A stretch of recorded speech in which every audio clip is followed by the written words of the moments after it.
अब खबरें विस्तार से।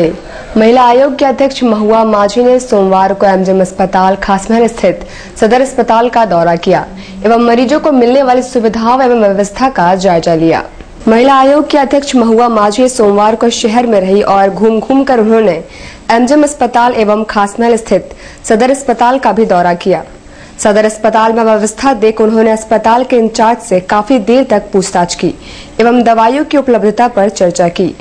अस्पताल परिसर में कबाड़ बनकर खड़ी सभी एम्बुलेंस को देख महुआ माझी ने रख रखाव पर प्रश्न चिन्ह खड़ा कर दिया। उनके साथ झारखंड मुक्ति मोर्चा के जिला अध्यक्ष रमेश हांसदा भी मौजूद थे।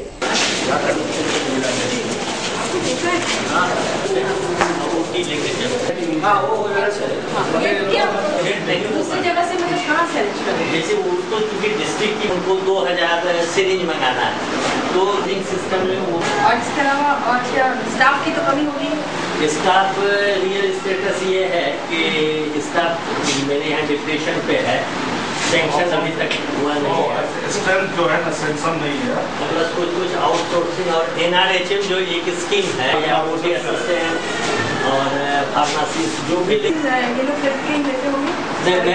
का स्कीम का जो डिलीवरी पेशेंट है उसका नियम है कि कैशलेस दे रहे हैं NRHM से, और प्लस जहाँ घट रहा है तो मैडम अपने तरफ से एडजस्ट करने में सक्षम है। का मामला अभी नहीं मदद होता है, तो दिक्कतें तो है, काफ़ी दिक्कतें हैं, का नहीं हो पाई अब तक। इस बात को लेकर के हम लोगों ने अभी महुआ माझी जो अध्यक्ष है महिला आयोग की वो आई थी इंस्पेक्शन करने। हम लोगों ने इसके बाद रखा कि यहाँ जो फंड मिलना चाहिए मेंटेनेंस का वो एकदम फंड एक बार भी नहीं मिला है और ना ही शुरुआत हुआ है।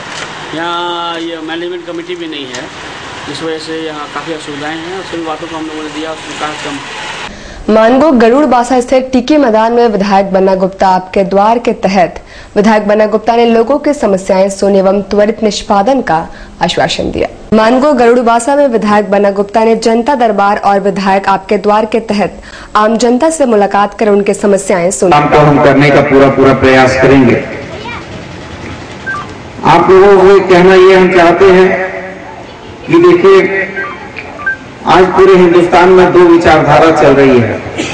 एक विचारधारा वो है जो कट्टरपंथी लोग हैं, जो चाहते हैं कि पूरे हिंदुस्तान को एक अलग दिशा देकर, एक अलग रीति नीति में लाकर जो हमारी संस्कृति है, हमारी जो सभ्यता है, हमारी जो पहचान है, हमारी जो एक दूसरे से मिलने जुलने की पहचान है और जिसको हम गंगा जमुनी तहजीब कहते हैं, जिसमें हिंदू भी हैं, मुसलमान भी हैं, सिख हैं, ईसाई हैं, जैनी हैं, बौद्धिस्ट हैं, बनिया है, अगला है, पिछड़ा है, सारे धर्म और बिरादरी के लोग एक साथ मिलकर इस देश में रहते हैं और यह देश सबका है। यह देश किसी एक समुदाय और एक संप्रदाय का नहीं हो सकता है, क्योंकि यह देश को प्यार करने वाले सभी लोग हैं। हम सभी लोग मिलकर इस देश को प्यार करते हैं और हम सभी लोग मिलकर इस देश के प्रति समर्पित हैं। लेकिन जो एक कट्टरवाद चल रहा है वो कट्टरवाद है कि बीच बीच में एक गुफा छोड़ा जाता है राजनीति करने के लिए। एक बात बोली जाती है, ऐसी बात बोली जाती है जिस बात से हमारे मन में भय पैदा होता है, हमारे मन में चिंता पैदा होती है। हम सोचने को विवश होते हैं कि आखिर इस तरह का माहौल क्यों बनाया जा रहा है, क्यों हमको जो है अलग थलग किया जा रहा है, क्यों हमारे साथ अत्याचार करने की रणनीति बनाई जा रही है। लेकिन हम आप लोगों से ये कहना चाहते हैं कि जो लोग भी इस तरह के मंसूबे पालते हैं, जो लोग इस तरह का नारा बुलंद करते हैं, वो कभी तरक्की नहीं कर सकते हैं, क्योंकि पूरी दुनिया और पूरा सब कुछ परम पिता परमेश्वर के रास्ते पर चलेगा, परम पिता परमेश्वर के आशीर्वाद से चलेगा। और परम पिता परमेश्वर बहुत दयालु है, दयावान है और वो हम सबों को कहीं ना कहीं नेक रास्ते पर चलने के लिए बताता है और दया और करुणा करना हमको सिखाता है। जुगसलाई नगर पालिका में सोमवार को सांसद विद्युत वरण महतो और विधायक रामचंद्र सईस ने नागरिक सुविधाओं एवं स्वरोजगार से संबंधित कई योजनाओं का संयुक्त रूप से शिलान्यास किया। PCC सड़क, नाला समेत कई स्वरोजगार से संबंधित एवं नागरिक सुविधाओं हेतु कई योजनाओं का सांसद विद्युत वरण महतो और विधायक रामचंद्र सईस ने संयुक्त रूप से किया।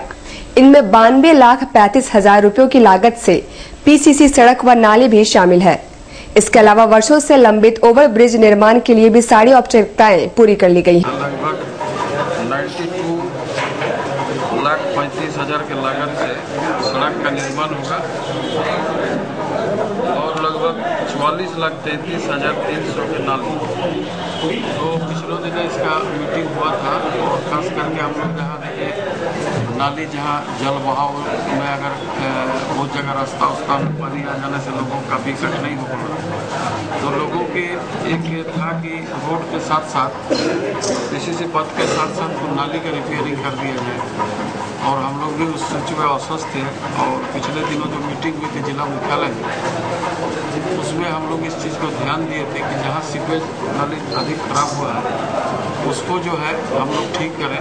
प्राप्त आवंटन लगभग 1.5 करोड़ रुपया से नागरिक सुविधा और स्वरोजगार संबंधित योजनाओं का शिलान्यास किया गया है,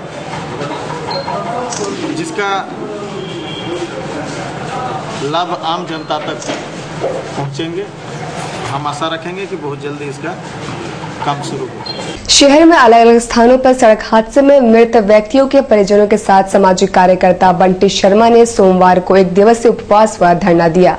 वे अविलंब फ्लाईओवर निर्माण की मांग कर रहे थे। सड़क हादसों के शिकार हुए व्यक्तियों के पीड़ित परिजनों को लेकर धरना एवं 1 दिवसीय सांकेतिक उपवास पर बैठे सामाजिक कार्यकर्ता बंटी शर्मा ने प्रशासन से फ्लाईओवर निर्माण की मांग की है।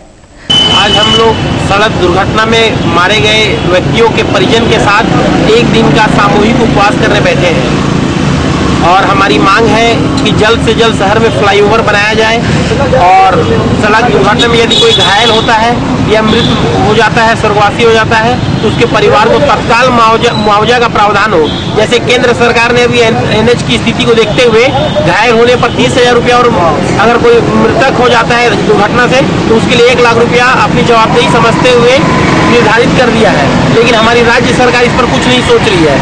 इसलिए हम चाहते हैं कि सड़क दुर्घटना का शहर में भी कोई होकर मृत्यु होती किसी की या घायल होता है तो उसे तत्काल मुआवजा दिया जाए।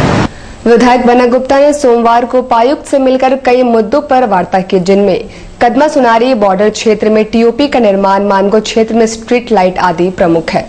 विधायक बन्ना गुप्ता अपने विधानसभा क्षेत्र में विकास कार्यों के लिए लगातार प्रयासरत हैं। सोमवार को उन्होंने उपायुक्त से मिलकर अर्बन डेवलपमेंट का फंड जल्द उपलब्ध कराने एवं उनके विधायक निधि के फंड भी जल्दी निर्गत करने की मांग की है। आज DC साहब से हम मिलने के लिए आए थे। एक तो हमारा कदमा सुनारी में हम TOP खुलवाना चाहते हैं ताकि जो बॉर्डर का इलाका है उसमें अशांति है वो शांत हो जाए, वहाँ अपराध कम हो जाए। और दूसरा हमने इनसे रिक्वेस्ट किया कि अर्बन डेवलपमेंट का जो पैसा अभी रीटेंडर हुआ है उस काम को जल्दी से जल्दी उसको करवा दिया जाए।